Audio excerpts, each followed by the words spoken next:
ទៅតាមគូប្រកួតបាទចាក់ស្ដែងបាទលោកឆ្វេងម្ដាយបាទរបស់បង្គោលក្រហមបាទកីឡាករពេជ្រប៊ុនឈិនបាទតតបាទចលោម្ដាយសិនឆ្វេងម្ដាយបាទរបស់ប៊ុនថងយ៉ាបាទដៃធ្ងន់បាទវាយសម្ដីទៅលើពោះទឹកបាទសម្រាប់ចតប៊ុនថងបាទដើរចូលចាប់បាទជង្គង់អញ្ញាកដាលបបែកបាទវាយបាន20ដងជើងដែរបាទចឹងចាត់ទុកថាមានបទពិសោធន៍គួរសមបាទសម្រាប់កីឡាករទាំងពីរបាទមិនថ្មីពេកទេ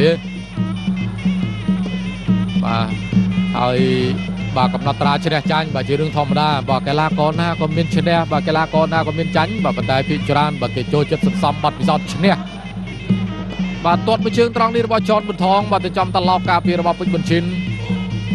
អញ្ញាកដាលបាទណែនាំបន្ថែមបាទបន្តការប្រកួតបាទលក្ខន្តិកៈបាទគឺកំណត់រួចជាស្រេចបាទកណ្ដប់ដៃផ្ទួនរបស់កីឡាករពេជ្រប៊ុនឈិនទៅលើចតប៊ុនថង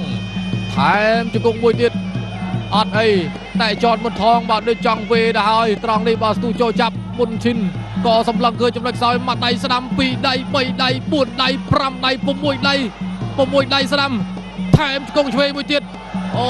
យទៅហើយចតប៊ុនថង1 2បាទមួយដៃហើយមួយដៃទៀតមួយដៃហើយមួយដៃទៀតថែមមកជង្គង់នេះអញ្ញាកដាលមិនសម្រេចរាប់តទេបាទរាប់ត្រឹម5ដួលតែម្ដងបាទចតប៊ុនថងបាទមិនមែនគាត់ធ្វើពុតទេបាទគឺត្រូវមែនតើណាបាទមុនចូល6ដៃនេះចូលប្រហែល3ដៃទៀតបាទពីពេជ្រប៊ុនឈិនបាទហើយ6ដៃពីក្រោយហ្នឹងថែមបានមកជង្គង់ទៀតបាទអញ្ចឹងធ្វើឲ្យប៊ុនថងបាទបោះបង់ការប្រកួតតែម្ដងអញ្ញាកដាលប្រឈប់នេះបាទយើងទស្សនាកន្លែងនេះបាទ6ដៃគាត់ព្យាយាមតាំងឃុំបិទដែរបាទអញ្ចឹងទៅពេជ្រប៊ុនឈិនដល់វាយលេងចូលដើរចូលគៀកចាក់ជង្គង់មួយភឹប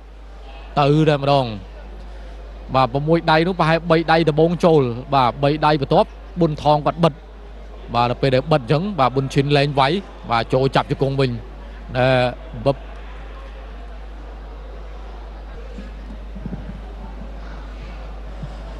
ជ័យជំនះបានទៅលើកីឡាករបង្គោលក្រហមពេជ្រប៊ុនឈិនដែលផ្ដួលគូប្រកួតឲ្យសន្លប់នៅក្នុងទឹកទី1